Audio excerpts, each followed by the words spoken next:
beyond planet. A group of fully feathered theropods. Dromaeosaurs, microraptors, and velociraptors. We live among the descendants of dinosaurs. The killing claw of a velociraptor. The talons of birds of prey. Top of the food chain. The ultimate predator. Eagles, hawks, owls, vultures, rulers of the skies, hunters, and masters of flight. Welcome to Predators on Wheels.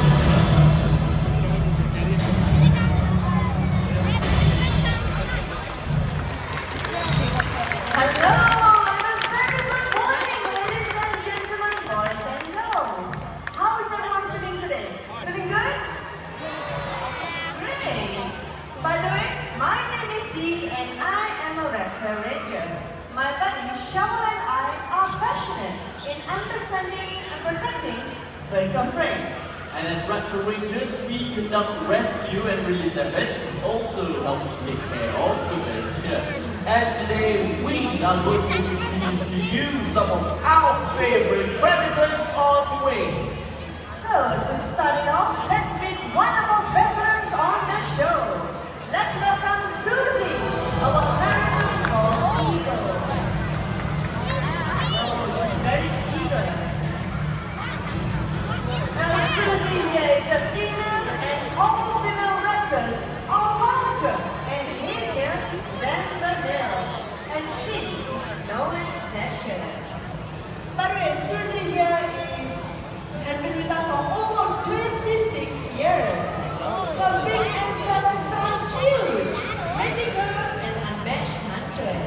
Now Susie right there weighs 4.7 kilograms, and yet flying at high speed, she is able to lift prey that can weigh up to 4 kilograms, which is almost her entire body weight. Wow, that's pretty impressive, Shovel.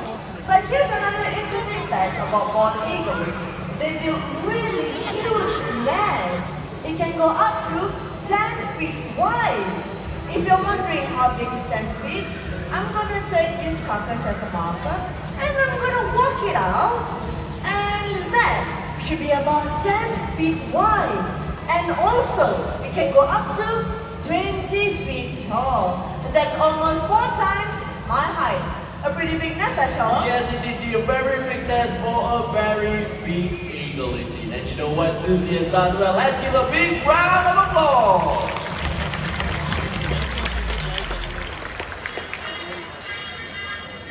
Oh, Shovel, did you hear that? Yes, indeed, I think we can all hear that. That's a very familiar call. But where is it coming from? Anyone see anything? Yes.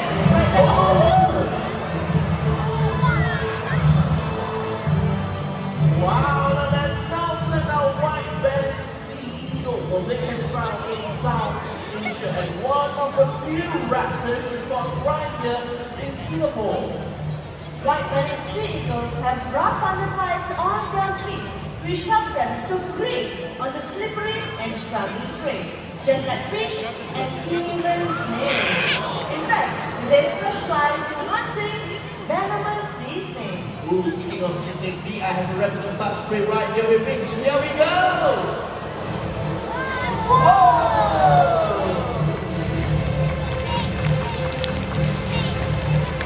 Well, I know it might be too fast for some of you, but don't worry, we do have it on replay. And look at that powerful grip. Let's give Nelson a big round of applause.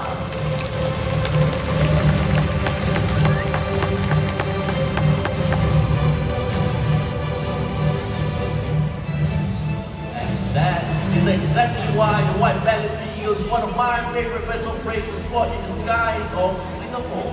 But Shovel, there's another raptor that we should look out for, and that is the Brahminy Kite. Say hello to Rado. Alright guys, watch this. Whoa! Did you guys catch that? Or do you guys want to see that one more time? Alright, we're gonna do one more time. So we're gonna watch Rado catch this meat in mid-air. Here we go! Whoa! The Brahminy kites are medium-sized raptors, but don't let their size fool you. They can steal a prey from a bird as big as Nelson, our white-bellied sea eagle. And as you walk around on Pakistan Monday, don't forget to look up. You might be able to catch some wild Brahminy kites or even white-bellied sea eagle flying around. And this is how they look like in the sky. On the left will be the white-bellied sea eagle, and on the right, the Brahminy kite. And it's easy to spot the differences between these two birds. And the size is obvious, but there's also the coloration and even the shape of the wings. For example, the white-bellied sea eagle has a V-shaped wing with a wedge-shaped tail. And for the Brahminy kite, they have an M-shaped wing and a U-shaped tail. They are also brownish in color. And look at that brother just keep going round and round, showing off his flight. Okay, my it's time to go back, okay?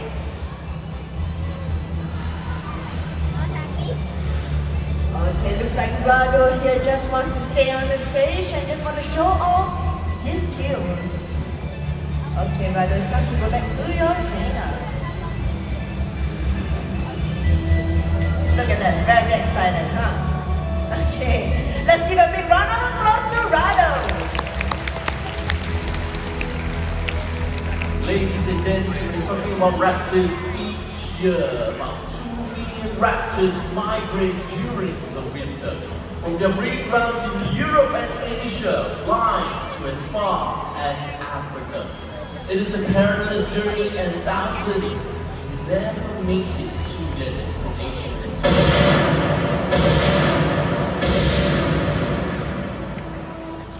Thousands around the world are being killed for sport. Therefore, we need your help to protect and save these birds, or soon our skies will be empty. Indeed, birds of prey are vital to the health of our planet. They remove all sick animals and get rid of pests. Now, one bird in particular helps us very well with pest control. That bird is none other than the owl.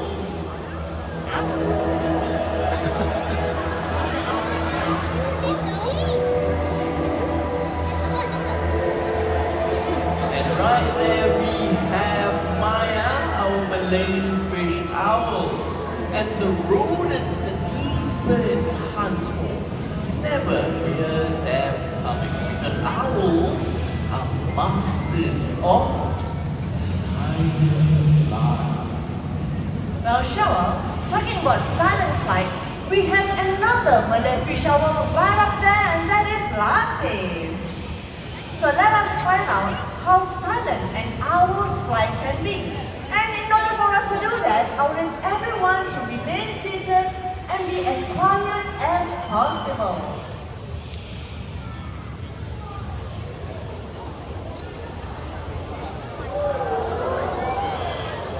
Whoa! I'm sure none of you heard anything from Latif. That's because owls have soft edges at the tip of their feathers, which alters air turbulence and exhausts noise, making them as quiet as a whisper.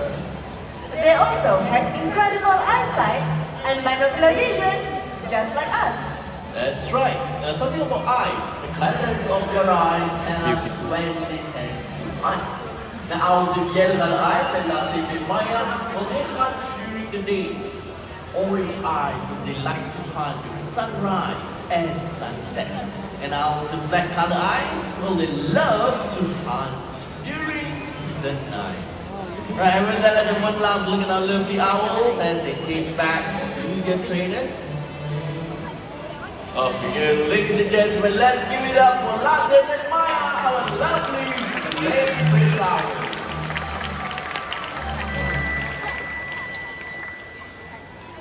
You have seen impressive flight maneuvers from Nelson, Rado, and even the two Malay owls.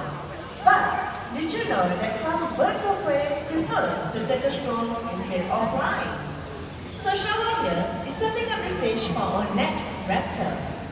This bird looks like a falcon with sharp beak and talons, but behaves like a vulture who sometimes feed on carrion. From the South and Central America, let's welcome Raul, our southern crested caracara. Hello, Mr. Raul. This is an unusual bird of prey. He uses his long legs to walk and forage skillfully. And making use of their long limbs, these birds are able to roll over rocks, flip over tree trunks, and even swim beside the wood chips in search of the prey hiding underneath. And not only that, they sometimes raid nests and even steal food from other birds as well. Now, being an opportunistic scavengers, it is a very common sight to see southern crested caracaras among other scavengers feeding on a huge carcass just like this. Now, if the insect that they were foraging decides to take off and fly away, all these birds are known to make vertical flights into the air to catch it. Alright, Raul? Would you like to show us how you're able to do a vertical flight? Okay. Come on, buddy.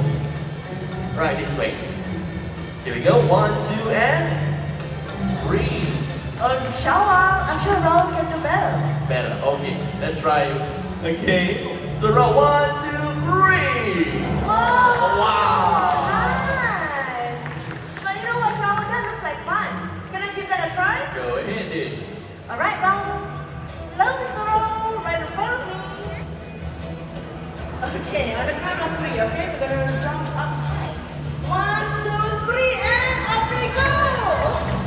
Good Okay. That was a fantastic demonstration as well. But it's time for Raul to head back home. Let's give Raul a big round of applause.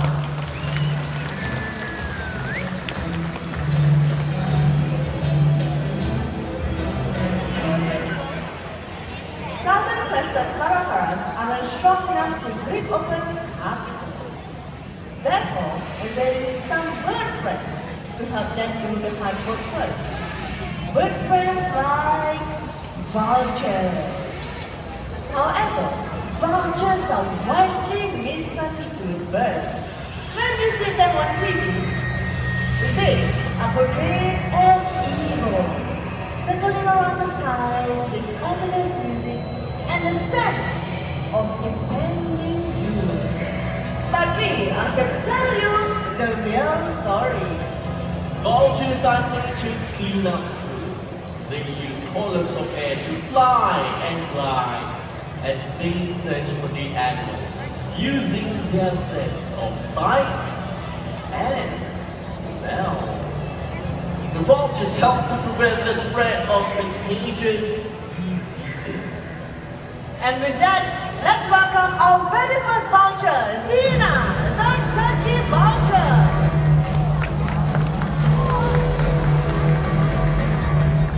Turkey vultures are from the Americas. They are the very few birds in the world with a finely tuned sense of smell. Well, that means if there is a dead animal, turkey vultures are the first ones on the scene. And other vultures, especially the big ones, they will follow suit. They will do the hard work of ripping apart the top hide of the dead animal. And here's another interesting fact about turkey vultures. Their stomach acid is as strong as cranberries, which helps them to digest carrions pretty well.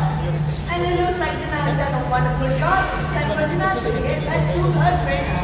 Let's give Zina a big round of applause.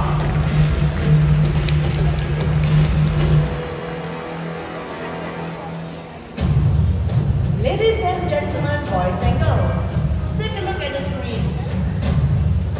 That looks like a scene of chaos, doesn't it? Greedy birds competing and stripping a carcass down to its bones. That looks like a disorganized feeding frenzy. But vultures are social species and they respect their place in the pecking order.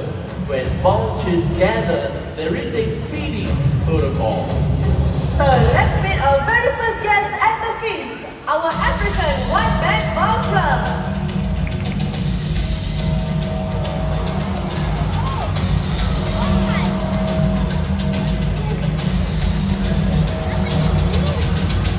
These birds are the middle race who eat some flesh and organs.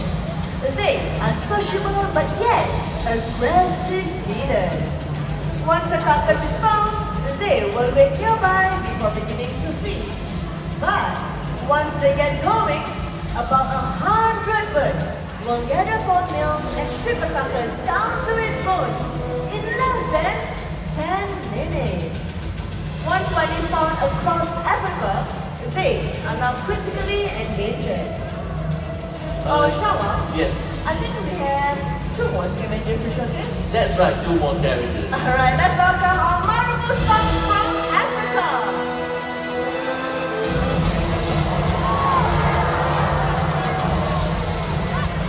And then one more right up there.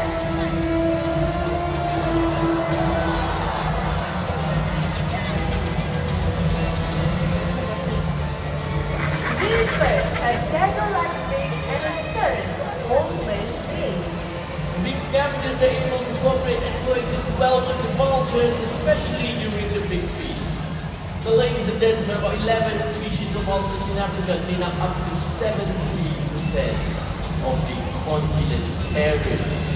We would all be in a lot of trouble without vultures. That's right, Shawal.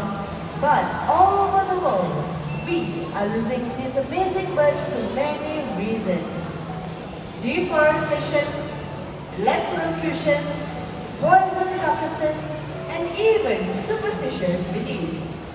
Many are now critically endangered, and conservation efforts from all over the world will be the only way to save them from extinction. So let us all take a moment and show our appreciation to these amazing birds for keeping our environment safe and clean. Let's give them a big round of applause.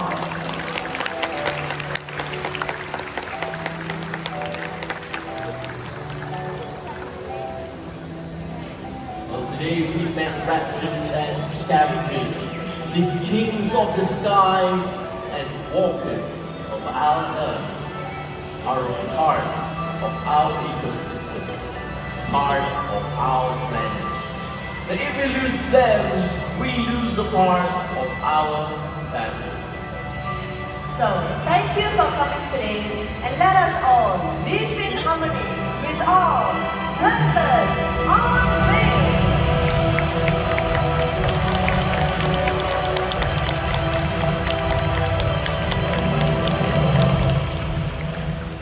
Ladies and gentlemen, thank you so much for coming down to our presentation, and now allow me to share with you our next program happening right here at Sky Amphitheatre.